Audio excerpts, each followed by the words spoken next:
Breaking news Jammu కాశ్మీర్లోని ఓ media సంస్థలో తూటాలు లభ్యం కావడం చర్చనీయాంశంగా మారింది. స్టేట్ ఇన్వెస్టిగేషన్ అంటే ఎస్ఐఏ జరిపిన సోదాలో AK-47 బుల్లెట్లు లభ్యమయ్యాయి.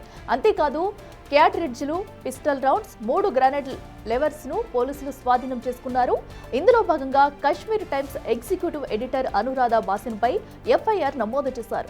జమ్మూ కాశ్మీర్లో కేంద్ర పాలిత ప్రాంతానికి వేర్పాటు హోదానికి అనుకూలంగా ప్రసారాలు చేస్తున్నారన్న ఆరోపణల నేపథ్యంలో సోదాలు జరిపారు.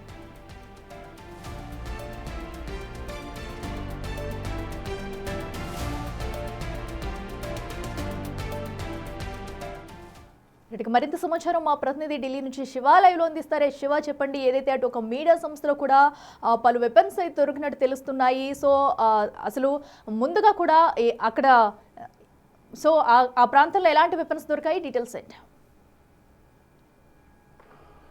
రైట్ అఖిల, జమ్మూ కాశ్మీర్లో కౌంటర్ ఇంటెలిజెన్స్ కాశ్మీర్ చేసిన సోదాల్లో ఒక మీడియా హౌస్లో ఇటు మారణాయుధాలను స్వాధీనం చేసుకున్నారు. ఇటు తూటాలు, అలాగే AK-47 బుల్లెట్లు అక్కడ కార్యాలయంలో కాశ్మీర్ టైమ్స్ అనే ఒక పత్రికా కార్యాలయంలో ఇవన్నీ కూడా స్వాధీనం చేసుకున్నారు. దానితో పాటు మరికొన్ని ఆయుధాలు కూడా, క్యాట్రిడ్జ్లు, పిస్టల్ రౌండ్స్, 3 గ్రెనేడ్ లెవర్స్ స్వాధీనం చేసుకున్నారు. అయితే దీనికి సంబంధించి బాధ్యురాలుగా కాశ్మీర్ టైమ్స్ ఎడిటర్ అనురాధ బాసిన్పై FIR కూడా నమోదు చేశారు. ఆమె నుంచి కీలక సమాచారాన్ని రాబడుతున్నారు. అంటే ఈ ఎర్రకోటలో పేలుడు ఘటన జరిగిన తర్వాత దేశవ్యాప్తంగా సోదాలు నిర్వహిస్తున్నారు. దానిలో భాగంగానే ఇటు NIA, counter intelligence, Jammu Kashmir పోలీసులు, యాంటీ స్క్వాడ్ అందరూ కూడా వివిధ బృందాలుగా విడిపోయి ఈ సోదాలు అయితే నిర్వహిస్తున్నారు. దానిలో భాగంగానే ఇక్కడ వేర్పాటువాదానికి అనుకూలంగా దీంట్లో ప్రసారాలు చేస్తున్నారనేది ప్రధానంగా కౌంటర్ ఇంటెలిజెన్స్ కాశ్మీర్ కానీ ఇటు స్టేట్ ఇన్వెస్టిగేషన్ టీం వద్ద సమాచారం ఉన్న నేపథ్యంలో వారు సోదాలు నిర్వహించారు. వారు అనుకున్నట్లుగానే ఆ సోదాల్లో కీలక డాక్యుమెంట్స్ని కూడా స్వాధీనం చేసుకున్నారు. ఇటు AK-47 ఇతర బుల్లెట్లు కానీ గ్రెనేడ్లు స్వాధీనం చేసుకున్నారు.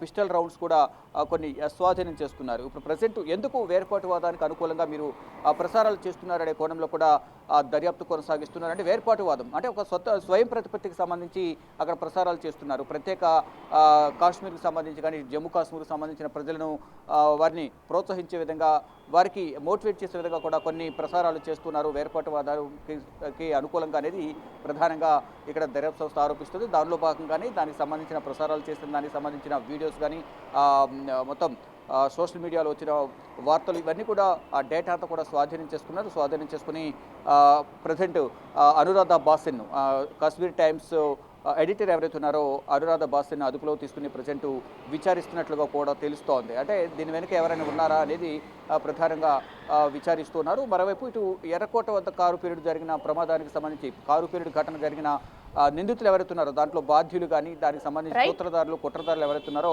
వారిలో కొంతమందిని జమ్మూ కాశ్మీర్లో 4గురిని అదుపులో తీస్తున్నారు. దాంతోపాటు ఈ ముజమ్మిల్, ఇటు జమ్మూ కాశ్మీర్కి సంబంధించిన ముజమ్మిల్ మహమ్మద్ హర్యానాలోని అల్ ఫలాహ్ మెడికల్ కాలేజీలో పనిచేస్తున్నారు. ఆయన 3గురిని రిక్రూట్ చేసుకున్నారు. ఒకరు ఆదిల్ మహమ్మద్, 2 అమీర్ ఉమర్ నబీ మహమ్మద్, ఇటీవల ఎర్రకోట పేలుడులో ఆత్మహత్య దాడికి పాల్పడిన వ్యక్తి.